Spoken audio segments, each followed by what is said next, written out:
Most people know the official inflation rate, but almost nobody knows how much purchasing power they have personally lost. But wait, aren't they the same thing? Not quite.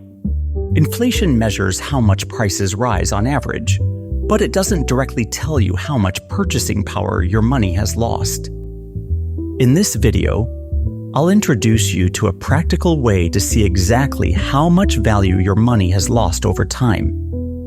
A number that's often different from the inflation rate you hear on the news. Welcome to Common Sense Money, where I share actionable techniques, tips, and tools to assess and grow your money.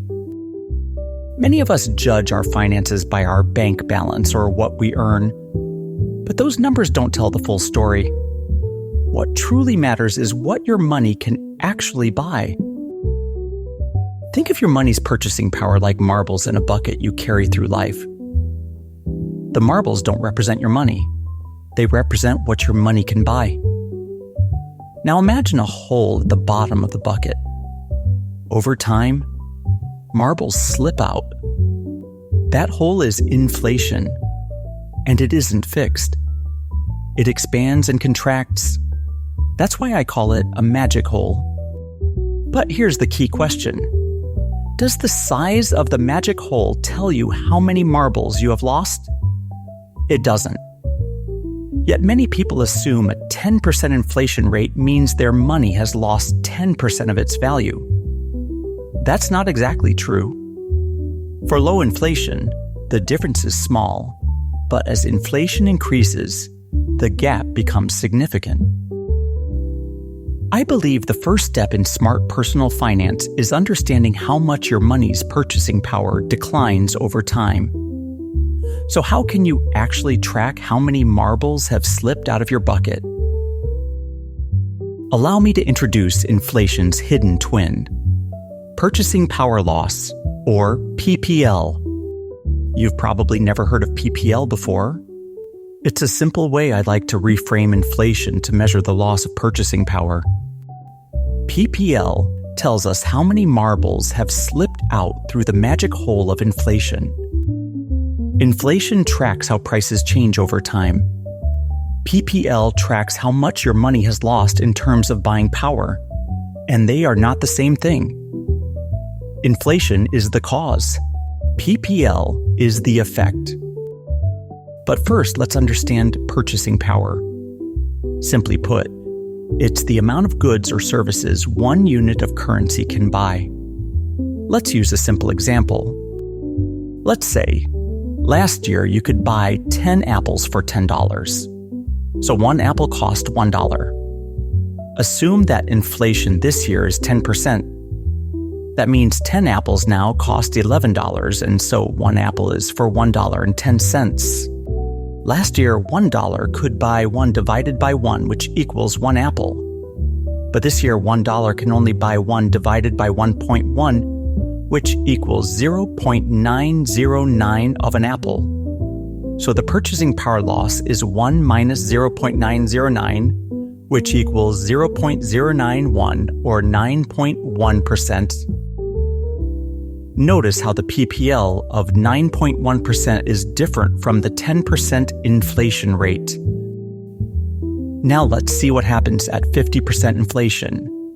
Now 10 apples cost $15, so one apple costs $1.50. Last year, $1 could buy 1 divided by 1, which equals 1 apple. But this year, $1 can only buy 1 divided by 1.5, which equals 0.667 of an apple. So the PPL becomes 1 minus 0.667, which equals 0.333 or 33.3%. Did you notice what happened?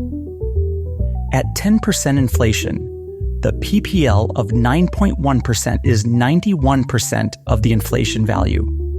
But at 50% inflation, the PPL of 33.3% is only 66.6% of the inflation value.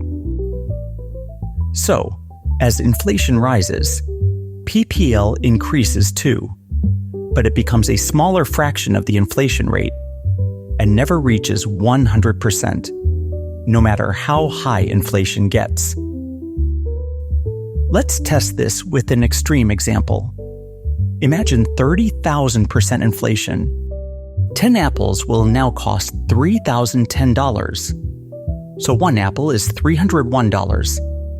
So $1 can only buy 1 divided by 301, which equals 0.00332 of an apple. Therefore, the PPL becomes 1 minus 0.00332, which equals 0.99668, or around 99.67%. Still not 100%. This shows that no matter how extreme inflation gets, your money never fully disappears, but it can get very close. Now that we understand PPL, here's a simple formula to calculate it. PPL is equal to 1 minus 1 divided by 1 plus inflation. You can take the official inflation rate from the news and plug it into this formula to find the official PPL rate. As you can see, PPL is calculated directly from inflation. But what if the inflation shown on the news is just an average value that does not reflect your real-life experience? What if the magic hole in your bucket is actually bigger? That would have a bigger impact on the money you earn and save. That's why understanding purchasing power loss isn't optional. It's the baseline for every financial decision you make. If your savings grow by 5%, but your personal purchasing power loss is 6%, then on paper, you're moving forward, but in reality, you're falling behind. And that's the trap many people fall into. Without a clear way to measure how much value inflation is taking from you, it's impossible to know whether your financial decisions are actually helping you. That's why I use PPL. It turns inflation from an abstract headline into a number that directly applies to your life. Once you understand your real purchasing power loss, you can start asking better questions. Are my raises keeping up? Are my savings actually preserving value? And are my investments truly growing my wealth, or just running in place? On this channel, we'll use simple tools like this to cut through the noise and focus on what actually matters. In the next episode, I'm going to show you how to calculate your personal PPL rate, the one that matters for you. It will reveal how much your money has really devalued. So don't forget to subscribe and hit the notification bell.